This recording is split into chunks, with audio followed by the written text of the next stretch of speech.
முன்னாள் அமைச்சர் பசில் ராஜபக்ச மற்றும் பொருளாதார அபிவிருத்தி அமைச்சின் முன்னாள் அதிகாரிகள் நால்வரும் அடுத்த மாதம் 10ஆம் தேதி வரை விளக்கமறியலில் வைக்கப்பட்டுள்ளனர். கடுவல நீதவான் நீதிமன்றத்தில் அவர்கள் இன்று ஆஜர்படுத்தப்பட்ட போது இதற்கான உத்தரவு பிறப்பிக்கப்பட்டது.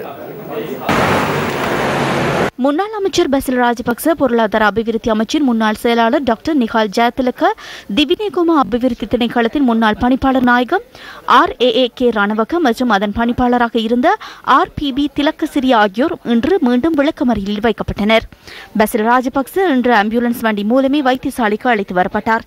சந்தேக நபர்களுக்கு பிணை வழங்குமாறு இன்றும் கோரப்பட்டதுடன் அதனை நீதவான் தம்மிக் ஹேமபால நிராகரித்தார். இன்றைய தினமும் நீதவான் பிணை கோரிக்கையை நிராகரித்தார். அதன்படி அடுத்த கட்ட சட்ட நடவடிக்கைகளை முன்னெடுக்க உள்ளோம். மேல் நீதிமன்றத்தில் மற்றொரு விண்ணப்பத்தை முன்வைக்க நாம் எதிர்பார்த்திருக்கின்றோம். அது தொடர்பில் நாம் நாளைய தினம் நடவடிக்கை எடுக்கவிருக்கின்றோம்.